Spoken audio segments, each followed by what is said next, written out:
नमस्कार, मेरा नाम है उदित बरसले और आप देख रहे हैं हिंदुस्तान फोकस। आज हम कोविड के वेरिएंट डेल्टा और डेल्टा प्लस की बात करेंगे। हमारे साथ मौजूद हैं डॉक्टर चंद्रकांत लाहरिया जी, जो जाने माने देश के एपिडेमियोलॉजिस्ट हैं। सर, बहुत बहुत स्वागत है आपका शो में। नमस्कार उदित जी।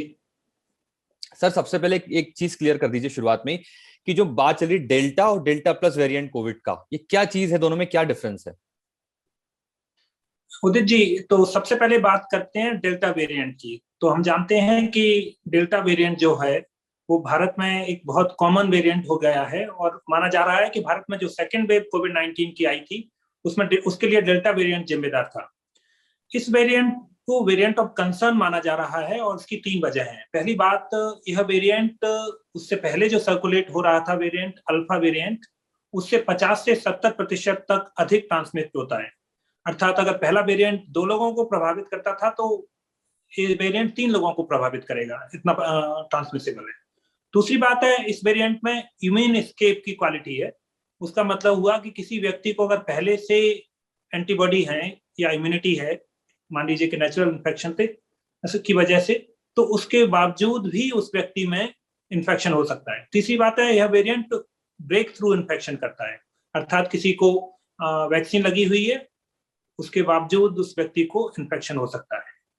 और ये बातें तो ये एविडेंस तो भारत से आया है, लेकिन साथ में पब्लिक हेल्थ इंग्लैंड ने बताया है कि इस वेरिएंट डेल्टा वेरिएंट की वजह से बीमारी गंभीर भी हो सकती है। तो यह सब वजहों से डेल्टा वेरिएंट को वेरिएंट ऑफ कंसर्न माना जा रहा है और उसके बारे में सावधानी रखने की सलाह दी जाती है और अधिक तैयारियां करने की जरूरत है। फिर पिछले दिनों खबर आई कि डेल्टा वेरिएंट में एक नया म्यूटेशन पाया गया है। यह एक नया म्यूटेशन है और हालांकि इसको पहले साउथ अफ्रीका और अन्य देशों से रिपोर्ट किया गया था, लेकिन इस वेरिएंट में पहली बार पाया गया है। यह नया म्यूटेशन डेल्टा वेरिएंट में होने की वजह से डेल्टा वेरिएंट को डेल्टा प्लस कहा जाने लगा है। लेकिन याद रखने की बात है कि यह डेल्टा प्लस वेरिएंट सिर्फ भारत ही नहीं, दुनिया के 10 अन्य देशों में भी पहचाना गया है। इस नए म्यूटेशन की वजह से क्या नए बदलाव हो सकते हैं, अभी उसको जानना और समझना बाकी है। लेकिन जो सारी चैलेंजेस डेल्टा वेरिएंट के साथ हैं वो हम माने जा रहे हैं कि डेल्टा प्लस में भी रहेंगे। तो जैसे कई जगह बात कही जा रही है कि जो हमारी वैक्सीनेशन ड्राइव है, हो सकता है डेल्टा प्लस वेरिएंट के में वो उतनी इफेक्टिव साबित ना हो पाए, कमजोर साबित हो। क्या ऐसा भी कुछ अनुमान लगा रहे हैं क्या साइंटिस्ट? जो बातें डेल्टा वेरिएंट के लिए लागू हैं वो डेल्टा प्लस के लिए भी लागू हैं। तो यह सच है कि डेल्टा वेरिएंट से थोड़ा रिस्क है कि वो इम्यून एस्केप या ब्रेक थ्रू इन्फेक्शन कर सकता है, जो अल्फा वेरिएंट और बाकी वेरिएंट की तुलना में थोड़ा ज्यादा है।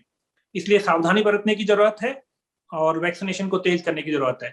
क्या इसकी क्या डेल्टा प्लस की वजह से कुछ नए बदलाव आएंगे वो हमें नहीं पता है। लेकिन एक बात जो वैज्ञानिकों ने निकाली है और जहां समझी है वो यह है कि डेल्टा प्लस जो वेरिएंट है उसके वह वेरिएंट एक नई इन्वेस्टिगेशनल थेरेपी थी जिसको बोला जाता है मोनोक्लोनल कॉम्बिनेशन एंटीबॉडी थेरेपी।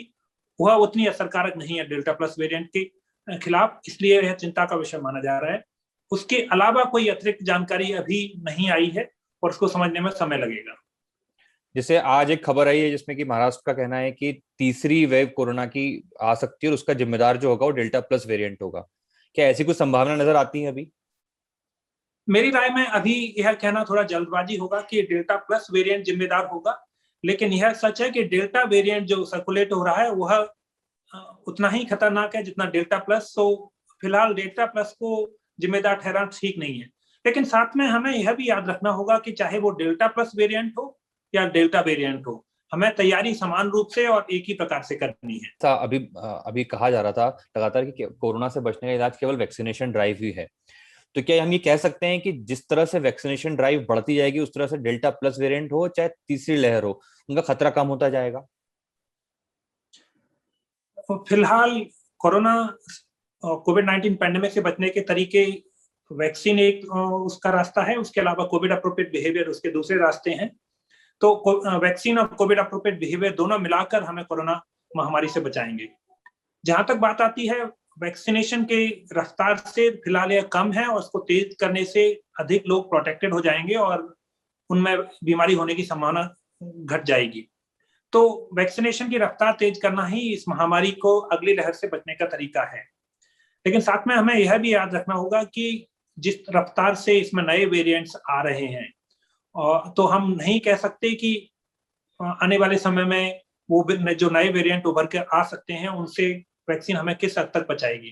तो इसलिए जरूरी है कि लोग वैक्सीन लगवाएं, लेकिन साथ में कोविड अप्रोप्रिएट बिहेवियर का पालन भी करें। एक आखिरी सवाल, जो एक जनरल सवाल है कि जैसे शुरुआत में रेमडेसिविर के बारे में कहा गया कि ये बचने के लिए बहुत इंपॉर्टेंट है मरीज के लिए, फिर उसको हटा दिया गया, फिर और भी कई सारी ड्रग आई, फिर उनको चेंज कर दिया गया। अभी जैसे आपने बताया कि जो मोनोक्लोनल जो एंटी ड्रग थी वो भी उस पर इतनी इफेक्टिव नहीं है। तो जैसे अब अगर बात करें डेल्टा प्लस वेरिएंट की, तो क्या ऐसी कोई ड्रग इस समय एक्सप्लोर की जा रही है, या जिस पर संभावना है कि यार ये एक ट्रीटमेंट का एक अगला स्टेप हो सकता है? फिलहाल दुनिया में अलग अलग हिस्सों में काफी सारे ड्रग्स पर रिसर्च चल रही है। जैसे कि भारत में 2DG ड्रग को भी इन्वेस्टिगेशनल थेरेपी की तरह इस्तेमाल किया गया है, लेकिन अभी तक कोई जो फिलहाल जो 3 दवाएं इनको हम मुख्य रूप से मानते हैं कोविड-19 के खिलाफ कारगर, पहली चीज डेक्सामेथासोन या कॉर्टिकोस्टेरॉइड्स, दूसरा ब्लड थिनर्स, और तीसरा ऑक्सीजन थेरेपी जिसको भी दवा भी माना जाता है, के अलावा अन्य दवाएं इतनी प्रभावकारी नहीं मानी गई हैं। साथ में भारत में टोसिलिजुमैब को भी इम्यूनोसप्रेसेंट कुछ खास लोगों के लिए रिकमेंड किया जाता है, लेकिन बाकी इन्वेस्टिगेशनल थेरेपी में फिलहाल ऐसा कोई ब्रेक थ्रू नहीं मिला है जो कहा जा सके कि ये सफल इलाज है। अब आखिरी में अगर आप कोई बात आप इनपुट देना चाहें जो रह गई हो, तो आप उस पर दे सकते हैं इस पूरे मसले पे। हमें याद रखना होगा कि देश में तीसरी लहर या चौथी लहर आएगी, क्योंकि बाकी दुनिया के लोगों में भी इस तरह की लहरें देखी गई हैं। साथ में हमें याद रखना होगा कि जब तक आबादी ससेप्टेबल है, तब तक इस बात की संभावना रहती है कि लोग प्रभावित हों और एक के बाद दूसरी लहरें आती रहें। इनसे बचने का एक ही तरीका है कि हम कोविड अप्रोप्रिएट बिहेवियर का पालन करें। उसका अर्थ ये हुआ कि हम सामाजिक दूरी बनाए रखें, अनावश्यक रूप से बाहर न जाएं, बाहर जब जाएं तो डबल मास्क का इस्तेमाल करें। अगर शादी ब्याह या अन्य सामाजिक फंक्शन है तो उनको जितना अवॉइड किया जा सकता है करें। उसकी वजह यही है कि भले ही कोरोना के केसेस कम हो गए हैं, लेकिन हमें याद रखना होगा कि वायरस अभी भी हमारे आसपास है और वो कभी भी प्रभावित कर सकता है।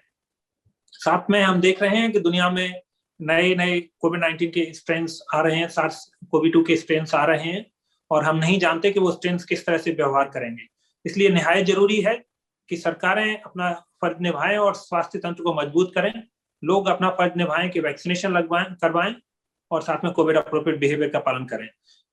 जब हम ऐसा करेंगे तो भले ही तीसरी लहर आएगी, जब भी वो आएगी तो उसका असर कम होगा और हम अपने आप को बचाएंगे और बाकी लोगों को बचाएंगे। तो बहुत बहुत शुक्रिया सर, हमारे साथ जुड़ने के लिए और इस विषय पे अपनी बात रखने के लिए।